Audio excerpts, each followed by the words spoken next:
is click the links for Odysee, Bit Chute, join the channel, become a valued, much appreciated member, or support channel on Coffee, Subscribe Star, Crypto, or through various other means. Be sure to join the Telegram.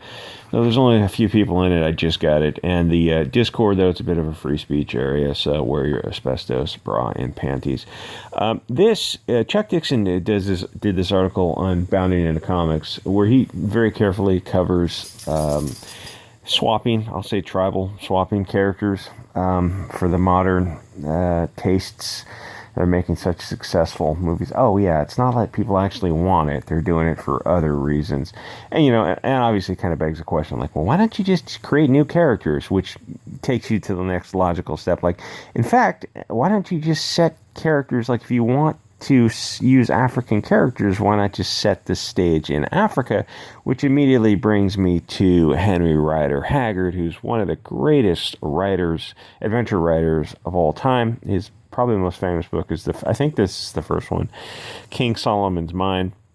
It's a bizarro tale, sort of, because the character, Alan Quartermain, the leading character, I think in the first book, he's like 55 in the first book, and then they wrote tons of books after that when it was so wildly successful. And I don't think they aged him appropriately, but the Alan Quartermain in the book is this small, thin, grizzled guy who's in his 50s already. And then in later stories, they kill off his son, because it sort of sets up the story like he goes on this last mission where he doesn't care if he lives or dies, because his son was going to medical school and he was trained to be a doctor, and he dies of a fever. So it set the story up well. And the stories are fantastic, and they're all free online. You could download them for a Kindle or read them on your cell phone. They're some of the best adventure stories I've ever read. And, I'm including that in the genre of H.G. Wells, Jules Verne, Arthur Conan Doyle, not the Sherlock stuff, but the Lost World stuff.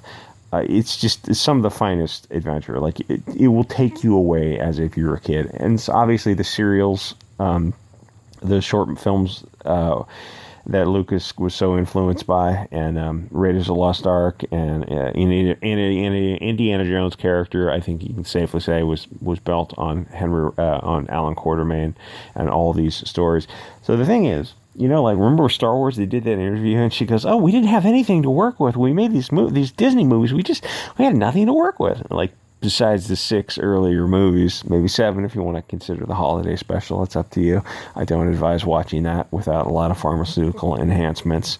That's a really tough thing to get through. Even like watching it with a group of people, and you're all relaxed. It's still a tough vibe to get through. Even if you try to Mystery Science Theater, it's I don't know what they were thinking.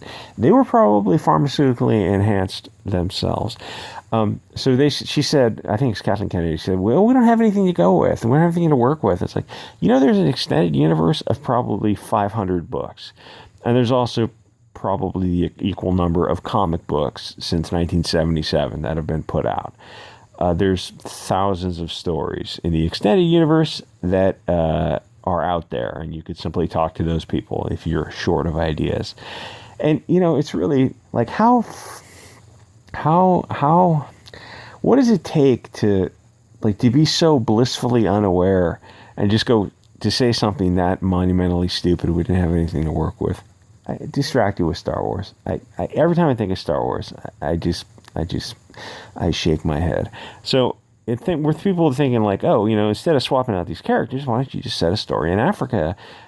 It's a pretty big place with not only a lot of countries, which, just kind of somewhat arbitrary geographic lines, but with thousands of tribes and thousands of tribal settings. And not only that, because in all of Africa, not a whole lot of written history going on there. In fact, the history is going to be from other people moving throughout, trading throughout it, who, did some interviews at the time or wrote stuff down. But you got this guy, Henry Rider Haggard, who wrote 100 books, maybe a dozen of these super, super popular books that were set in Africa. King Solomon's Mine and Queen Sheba and She and all these other books, which were fan-freaking-tastic stories. Like, you would think you would go somewhere along that line. Now, here's the problem with Haggard. He wrote these books, the ones that were set in Africa at least, about Shaka of the Zulus, Panda, Setiwayo, who's the other guy? Belazai, and the brothers who were fighting over control of the tribe. So you got an antagonist and protagonist within African tribes. You had different, the sons were battling for control of the tribe. Now, Hollywood is not interested in telling a story of Africa where Africans are battling Africans, where they're the protagonists and antagonists. Yeah, you had the Dutch and the English who were also in the area who were involved in the machinations. When Haggard told the stories, he told the stories very fairly and very well balanced. At a degree of impartiality and balance, there were good people and bad people on both sides. And that you're never going to see that again in the mainstream. That's completely over. And now here's the thing with these movies, the movies that are woke and anti people who look like you. I'm guessing my audience. They're not financially doing too well. The stuff gets woker and woker, and like when this is from, I think, the Avengers, one of the Avengers movies. Yeah, those were billion-dollar films. But it feels like that generation of Hollywood is over, and it's not only Hollywood's fault. The Wu flu had something to do with it also.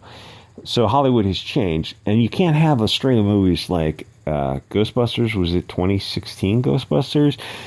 Charlie's Angels, the G.I. Joe movie with Snake Eyes, Shang-Chi, Suicide Squad, Black Widow, the latest X-Men, the latest Terminator. Like, those movies, people didn't even, like, I don't even think people saw those movies. You probably try to watch 15 minutes of X-Men and Terminator, like, oh my gosh, this is a nightmare. Though I heard Charlie's Angels wasn't as bad as people made it out to be.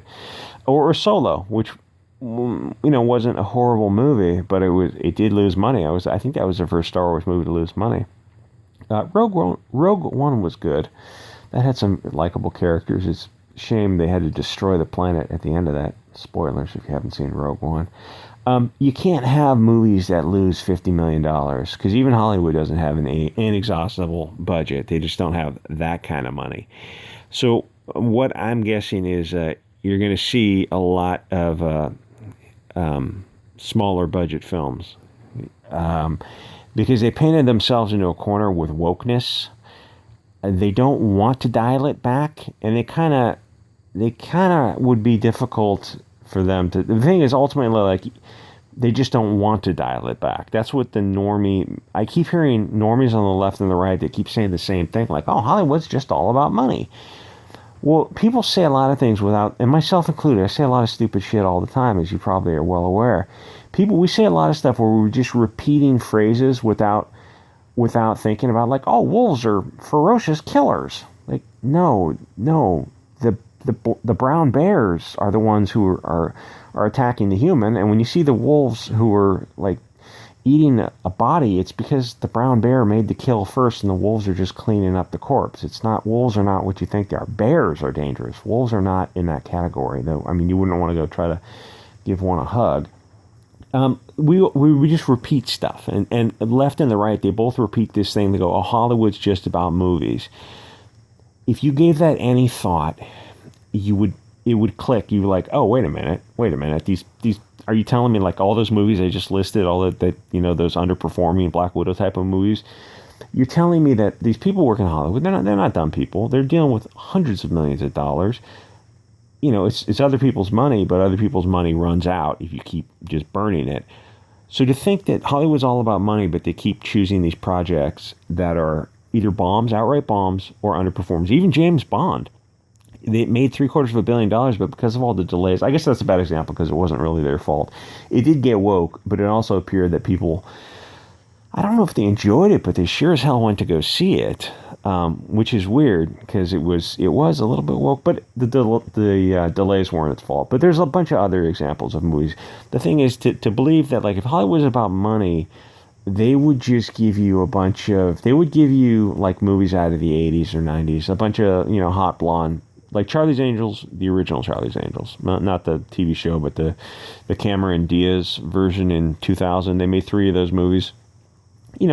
silly movies, but they did decently, or at least they probably made some money, where the new Charlie's Angels did not.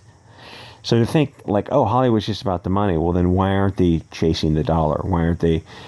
You're saying they're deliberately making a series of cascading failures that are costing them money, losing. We're talking about millions of dollars.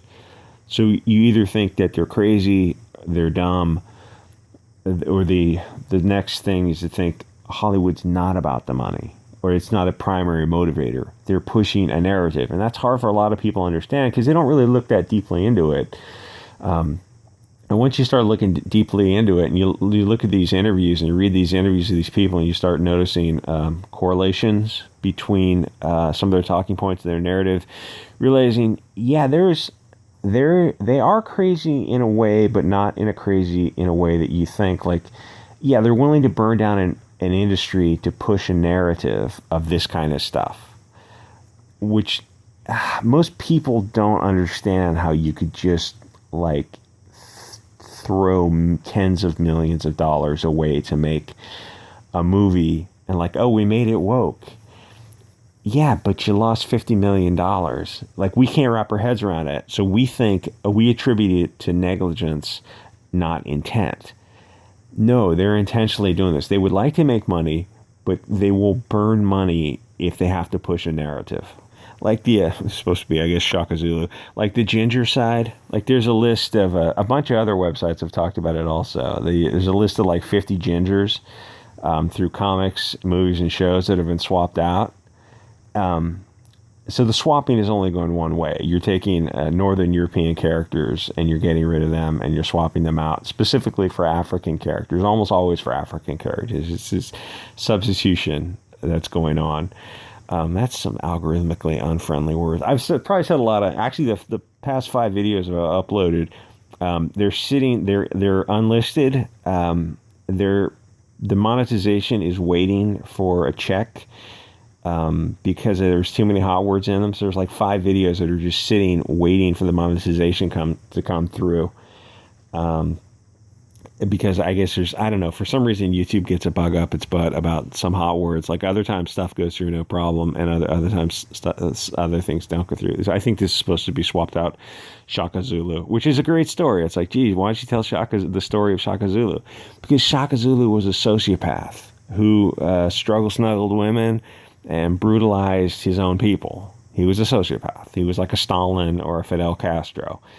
They're not going to tell those stories because the people who are pulling the strings, they have a certain.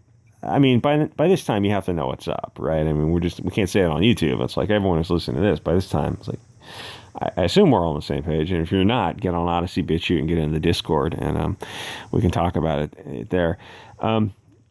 So they're not interested in portraying antagonists as POCs. So if you told a story of ancient Africa from, 16, 17, whatever, 1700s, something like that, they would bend over backwards to put the English and Dutch in there in a bad position. It's like, hey, did they do bad things? For sure. Absolutely. Everyone did bad things. But that's the thing is like the Shaka Zulus and Pandas and Satiwayos and Mbelias and all the various tribes were doing bad things to each other. The Dutch and the English. Well, I don't think the Dutch were doing... anyway, everyone did bad things. Hollywood's not interested in telling that story. You would have to go outside of the mainstream Hollywood, but they're also like, they're not going to stop you from making the movie, but you're talking about getting funding and getting distribution.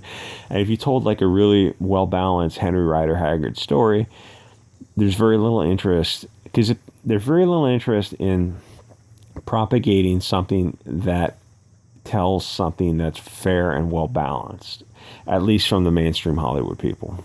Hollywood also doesn't want to do anything that makes them look bad or primitive, because it's their interpretation of things. Like they see people, say you did a story 400 years ago set in Central Africa, South, whatever the Zulus were at the time, the Natal. They view it as somehow a negative thing. People who were at the time, the women were, I don't know what they were doing. I don't remember what they were doing, farming, and the men were herding cattle. That was the main thing. Cattle was money. Cattle was how they did everything. They made the shields out of cattle, and you bought wives with cattle. And you stole cattle, and you stole wives, and you do all this kind of stuff. So Hollywood is not interested in showing that, because in their mind they view it as a negative, as opposed to I look at it as oh, that's just how humans lived in that environment.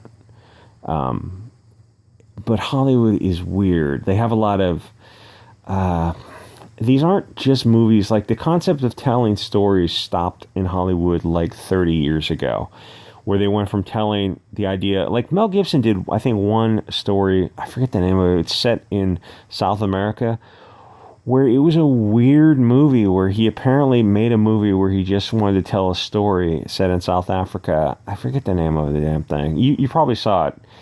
It's an interesting movie from a movie's perspective, but it's not something you're going to see a whole lot of. And it has nothing to do with Mel Gibson being politically incorrect, because the movie wasn't politically incorrect, but it also it didn't go out of its way to make Blonde Man bad. So Hollywood does not want to tell a story about the Zulus 400 years ago, one offshoot of the Zulus, pandas, kids fighting among each other for control of the tribe, because they need to make Blonde Man bad. And so they're not going to put $100 million into a movie unless they know it can be a globalist talking point, which sounds weird, but I mean, I've made a bunch of videos talking about this kind of stuff, and I know I'm starting to win some of you over. Anyway, it's hard to make this video without being politically incorrect for the YouTube algorithm, but I think I kind of covered it pretty well. Anyway, like, comment, subscribe, join the channel, support the channel if you can on Coffee, and I will see you guys all next episode.